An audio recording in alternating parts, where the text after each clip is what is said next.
England have been training for their first game for the final time of Euro 2020. They face Croatia tomorrow. We can go live to St George's Park now and speak to our reporter, Rob Dorset, who was watching the session a little earlier. Rob, there are so many options in attack to play alongside Harry Kane. Gareth Southgate, he's got lots of tough choices to make, but is that the hardest decision? I think it is. I think it is probably the hardest decision he's got to make. He's got just so many options in those attacking wide positions in particular. I mean, if you list them, Jadon Sancho, Raheem Sterling, Marcus Rashford, Jack Grealish, Phil Foden.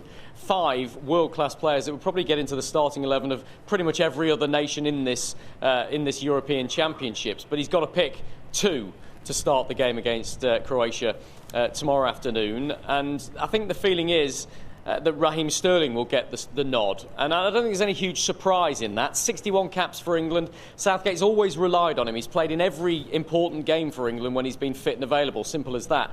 Every game in the last World Cup 3 years ago, he started every single one, apart from the dead rubber in the final group game against Belgium. So I fully expect him to be one of those 2. And my gut feeling is it might be Marcus Rashford alongside him. Again, that experience. And Southgate made him captain, didn't he, for that final warm-up game against Romania a week ago, and he looked pretty sharp. So I think there's a decent chance he'll go with the tried and tested from an England perspective, which will disappoint a number of England fans because they want to see Jack Grealish out there, they want to see Phil Foden out there, and it will be hard to leave Phil Foden out. I think he's the one who's pushing for a starting place, you have to say. The way he finished the season with Manchester City was quite extraordinary, and albeit he missed out in the Champions League final, he's still had a really good performance by his own standards at that level of competition, and Pep Guardiola's picked him ahead of Raheem Sterling so often, so it could be him. In terms of Jack Grealish, though, I'd expect him to start on the bench, and we heard from Grealish earlier on this week in the training camp, and he kind of suspected that himself. He's probably your first substitute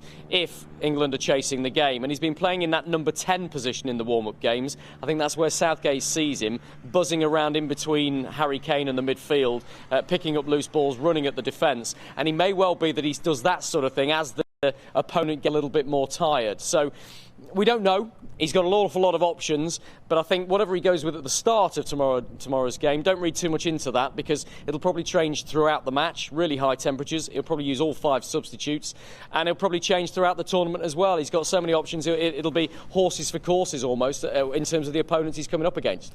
You suggested that you thought Southgate might go for 3 at the back tomorrow last time we spoke. Is that because it's his preferred formation or simply because of the fitness of Harry Maguire? Good question, and I think it's probably a bit of both. Look, Southgate has tended to use 3 centre-backs whenever he's played against better opposition. Having said that, he used a flat back 4 when England played Croatia last time and they beat them at Wembley about 18 months ago. So it's not guaranteed, but I think he'll want that extra bit of cover in the absence of Harry Maguire. And if he does go with 3 centre-backs, fully expected to be John Stones, fully expected to be Kyle Walker on the right of that back 3. But who he goes with on the left, it could be Connor Cody, it could be Tyrone Mings, who's naturally left-footed and maybe a sort of more natural option there, Tyrone Mings. But he's not been in his best form in the last 2 warm-up games. But there is just some doubt around the camp of whether it might be a flat back 4 from Gareth Southgate, in which case he could play 2 holding midfielders in front of them and give them a bit of protection in that way. Declan Rice and Calvin Phillips. If it's a back 3, I'd expect Calvin Phillips to be on the bench and it'd just be Declan Rice. So those are the key decisions that Gareth Southgate has got to make, I think. My gut feeling is it'll still be a back 3, but there's an awful lot of people who know football as well as I do, or even better than I do, that are saying it's a flat back 4. I think that tells you that the players don't know yet, and the media's still guessing. Yeah, absolutely. We can't forget that England lost to Croatia in the semi-finals of the World Cup 3 years ago. Croatia were then beaten in the final. So a very strong side, but are they as strong as they were then? Probably not, to most commentators' opinions. No, they've had a difficult run up to these finals as well. They've lost 7 of their last 13 matches. And in fact, in the build-up to this tournament, it's been a bit disjointed, shall we say. They lost to Belgium 1-0 on Sunday in their final warm-up game, but before that they drew 1-1 with Armenia, which is a standout performance and result, isn't it, in terms of you'd expect them to brush them aside pretty easily. The team's changed quite a bit as well. If you look at the players that have retired since 2018, no more Ivan Rakitic, Mario Mandzukic, Daniel Subasic as well. Big names, big players for them, key players. But they've still got the likes of Luka Modric, Ivan Perisic, Mateo Kovacic from Chelsea as well. So they've still got quality. They've still got players that can hurt England, and I think that's what Gareth Southgate will be very aware of. In the opening game of any major tournament, you don't want to lose it. And that's why my gut feeling is that with Southgate's naturally cautious approach as a manager, he'll probably play it a little bit safe with 3 at the back. And he'll probably play it pretty safe with those holding midfield players as well. And he won't throw on the sort of explosive, exciting players like Grealish and Foden right from the start, and maybe keep the powder dry for later in the game or later in the tournament. Croatia are a real threat. They're the best team England will play in this group. And so he won't want to start with a defeat. And I think he'll be pretty cautious in the way he approaches it. You've watched them train today. What's next for the players between now and kick-off tomorrow?